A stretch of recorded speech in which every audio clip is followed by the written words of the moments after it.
Pendant qu'il vous distrait avec Trump, la Chine attaque les États-Unis. La Chine en convainquant d'autres pays d'abandonner le dollar américain, et cela va toucher tout le monde.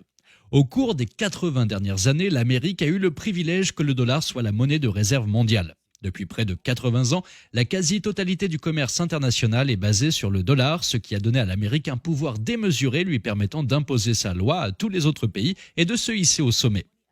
Elle permet aux États-Unis d'imprimer autant d'argent qu'elle le souhaite, tandis que le reste du monde doit supporter le poids de l'inflation. Il permet aux États-Unis d'écraser n'importe quel pays sans entrer en guerre, simplement lui imposant des sanctions. Venezuela et Iran, ces pays ont pris des coups sans jamais avoir à lancer une invasion coûteuse. Et tout cela n'est possible que grâce au dollar. Et la Chine déteste ça. Ils veulent sortir de ce monde dominé par le dollar. Et maintenant, ils ont un autre grand pays de leur côté, le Brésil. La Chine est le premier partenaire commercial du Brésil depuis 2009. Les deux pays importent et exportent chaque année des centaines de milliards de dollars de marchandises. Et pendant des décennies, le dollar a été le seul moyen pour eux de commercer. Mais dans une annonce que personne n'avait vu venir, le Brésil et la Chine ont officiellement décidé d'abandonner définitivement le dollar et de commencer à commercer l'un avec l'autre dans leur propre monnaie. Cette mesure a mis les échanges commerciaux entre le Brésil et la Chine hors de portée des petits doigts de l'Amérique. Mais il n'y a pas que le Brésil. La Chine a réussi à convaincre un grand nombre d'autres pays de rejoindre progressivement les mouvements anti-dollars et anti-américains, ce qui signifie que nous pourrions bientôt vivre dans un monde où les États-Unis ne sont pas au sommet et où l'Occident est pathétiquement dans le déni de cette réalité. La Chine et le Brésil sont des amis proches. En 2009, la Chine a dépassé les États-Unis en tant que premier partenaire commercial du Brésil. Aujourd'hui, le Brésil est le premier bénéficiaire des investissements chinois en Amérique latine. Depuis 2009, les liens économiques entre la Chine et le Brésil n'ont fait que se renforcer. Mais il y a toujours eu une troisième roue du carrosse, le dollar américain. En effet, quels que soient les volumes échangés par la Chine et le Brésil, ils doivent l'être en dollars, ce qui signifie qu'ils doivent utiliser des systèmes occidentaux tels que SWIFT qui peuvent être interrompus. Si les monnaies étaient dévaluées par rapport au dollar, elles seraient frappées par une inflation massive des prix. Et en fin de compte, l'économie américaine bénéficierait toujours des transactions qu'ils effectueraient, même s'ils souhaitaient être indépendants. Aujourd'hui, ils abandonnent non seulement le dollar, mais aussi le système de paiement rapide. Une banque chinoise réelle sera connectée au système de paiement interbancaire transfrontalier de la Chine, ou KIPS, une alternative à SWIFT pour soutenir les règlements commerciaux entre la Chine et le Brésil et le RMB chinois. L'Amérique n'aura donc plus aucun contrôle sur la manière dont les deux pays commercent l'un avec l'autre. C'est la première fois en 80 ans que deux pays aussi importants s'opposent ouvertement à l'Amérique et au dollar. Et le Brésil sait qu'en abandonnant le dollar, il se fait de grands ennemis aux yeux des États-Unis. Mais il s'en moque, probablement parce qu'il voit à quel point l'Amérique est sinistrée avec tous les drames qu'elle connaît et son économie en ruine. Et voici ce qu'il en est. La Chine et le Brésil ne sont pas les seuls à se débarrasser du dollar américain. La part des réserves en dollars détenues par les banques centrales a chuté de 59%, son niveau le plus bas en 25 ans, au cours du seul quatrième trimestre de 2020. Et ce sont les autres pays qui prennent le train en marche.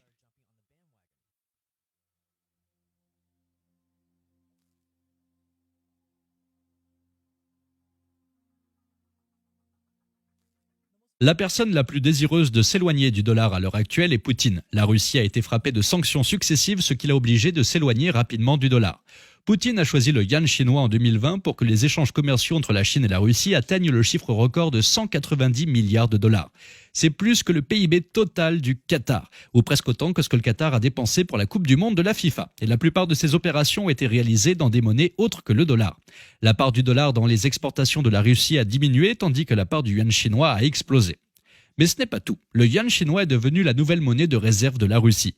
Les experts en énergie sont de plus en plus souvent payés en yuan. Le fonds souverain de la Russie, un trésor de guerre destiné à soutenir les dépenses publiques grevées par les coûts de combat en Ukraine, utilise la monnaie chinoise pour stocker ses richesses pétrolières. Les entreprises russes ont emprunté en yuan et même les ménages y placent leurs économies. Mais la coopération ne s'arrête pas là. La Chine est devenue un acheteur majeur de pétrole russe, tandis que la Russie est devenue plus dépendante de la Chine pour les semi-conducteurs et d'autres technologies. Ces dernières années, le yuan rouble a souvent été la paire de devises la plus échangée sur la bourse de Moscou en termes de volume quotidien. En fait, le yuan est tellement populaire en Russie que les Russes ordinaires ouvrent même des comptes d'épargne en yuan pour mettre leur argent à l'abri de la dévaluation. Et puis, il y a aussi le Moyen-Orient.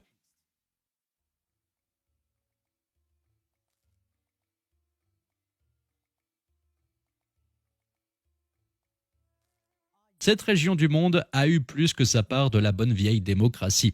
Je me demande pourquoi ils voudraient s'éloigner du dollar. Et c'est la Chine qui en est l'instigatrice. L'Iran et l'Arabie saoudite se sont toujours détestés. Les deux pays ont été au bord de la guerre pendant des décennies, mais ils ont soudainement décidé de régler leurs différends et de rétablir des relations diplomatiques. Il s'agit là d'une évolution considérable. Et devinez qui était là pour arbitrer l'accord ? La Chine. Et certainement pas l'Amérique. Mais ce n'est pas tout, car grâce à leurs nouvelles relations diplomatiques, deux des plus grands producteurs de pétrole du Moyen-Orient vont devoir une énorme faveur à la Chine. Ce genre de choses n'est pas gratuit aujourd'hui, n'est-ce pas ? C'est peut-être la raison pour laquelle l'Arabie saoudite envisage également d'accepter des yuans au lieu de dollars pour le pétrole qu'elle vend à la Chine. Si ça se produit, il y a de fortes chances que cela déclenche un effet domino et qu'un tas d'autres pays dans le monde entier veuillent également payer le pétrole dans leur propre monnaie au lieu du dollar, ce qui détruirait l'un des principaux éléments qui ont maintenu le dollar au sommet, le pétrodollar. Et maintenant, le pétrole n'est vendu qu'en dollars grâce à l'Arabie saoudite. Et maintenant, l'Inde se joint désormais à la fête.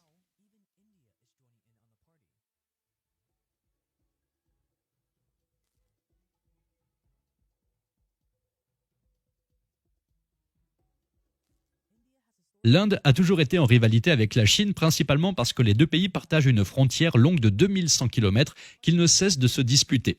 Les différents frontaliers aboutissent régulièrement à des affrontements armés entre soldats chinois et indiens, ce qui a rendu les relations entre les deux gouvernements très tendues. Aujourd'hui, même l'Inde suit l'exemple de la Chine en annonçant son intention de basculer tous ses futurs échanges internationaux en roupies plutôt qu'en dollars. La nouvelle politique de commerce extérieur de l'Inde prendra des mesures pour soutenir le commerce international en utilisant la roupie. L'Inde a même accepté de contourner les sanctions américaines en commerçant directement avec la Russie en utilisant des roupies et des roubles. Inde, Iran, Arabie saoudite, tous ces pays qui ne peuvent jamais surmonter leurs différences s'éloignent en même temps du dollar. Et ce n'est pas une coïncidence. Il s'agit maintenant d'un effort formel et coordonné pour renverser le dollar une fois pour toutes.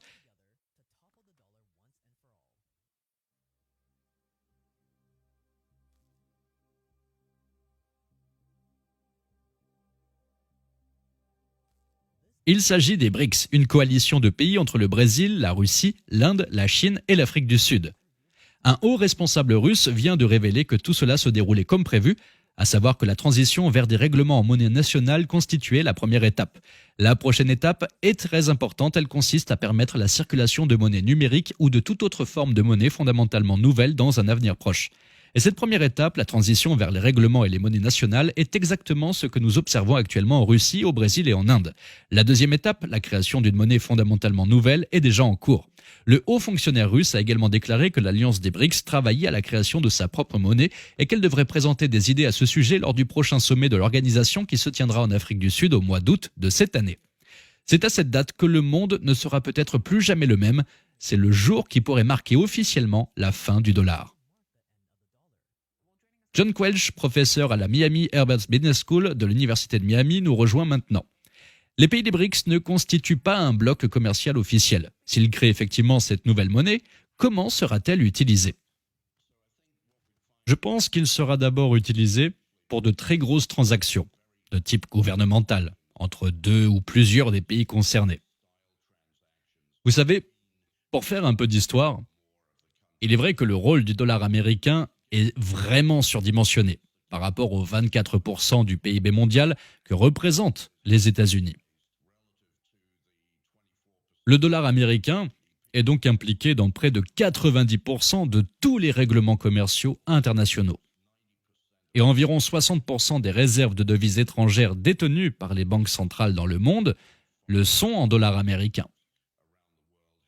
Ainsi, le PIB des pays BRICS réunis, tous ensemble, représente environ 25% du PIB mondial, contre 24% pour les États-Unis. Il n'est donc pas surprenant que ces pays se disent collectivement « Attendez une minute, pourquoi nos politiques macroéconomiques et nos taux de change devraient-ils être à la merci du dollar américain et des décisions de la Réserve fédérale ?» Mais personne en Occident ne veut le croire. Tant de journalistes et d'universitaires affirment que c'est impossible, qu'ils ne parviendront jamais à renverser le dollar. C'est trop difficile. Mais ils pensaient aussi que Rome ne pourrait jamais tomber, même lorsqu'elle était sur le point de s'effondrer. Ils pensaient également que la livre sterling ne chuterait jamais, alors même que la Grande-Bretagne était en train d'être détrônée en tant que superpuissance mondiale. Il en va de même pour les Pays-Bas, qui l'ont précédé. Mais tous les empires sont tombés et personne n'y a cru jusqu'à ce qu'ils tombent. Décrivez donc ce que cela signifierait si cette monnaie venait à se concrétiser. Comment cela va-t-il influer sur la force du dollar américain et qu'est-ce que ça signifie pour le citoyen moyen?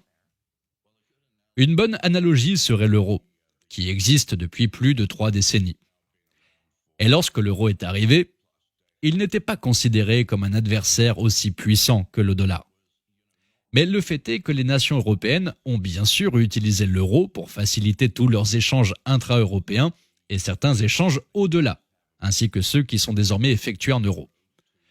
Je pense qu'il serait très difficile de créer une association de type BRICS car il n'existe pas de bloc commercial, comme vous l'avez dit, impliquant ces 5 nations. Mais si une telle monnaie existait, comme je l'ai dit, elle serait d'abord utilisée pour les échanges entre les 5 nations, avant d'être éventuellement étendue à d'autres nations. Les Chinois aspirent depuis longtemps à développer un yuan numérique comme monnaie d'échange alternative. Ils n'ont pas fait beaucoup de progrès. Je pense donc que ce partenariat en est le reflet. Les Chinois tentent d'utiliser l'association des BRICS pour faire avancer le yuan, même s'ils affirment qu'il importe peu qu'il s'agisse d'une roupie numérique, d'un yuan numérique ou d'un rouble numérique. Mais en réalité, je pense que nous savons tous qu'il s'agirait probablement d'un yuan numérique, ou du moins qu'il serait fortement basé sur un yuan numérique s'il devait voir le jour. Merci à tous d'avoir regardé cette vidéo. N'oubliez pas de vous abonner pour rester au courant de ce qui se passera lors de la prochaine réunion des BRICS et n'hésitez pas à liker et à nous dire ce que vous pensez de cette situation dans les commentaires.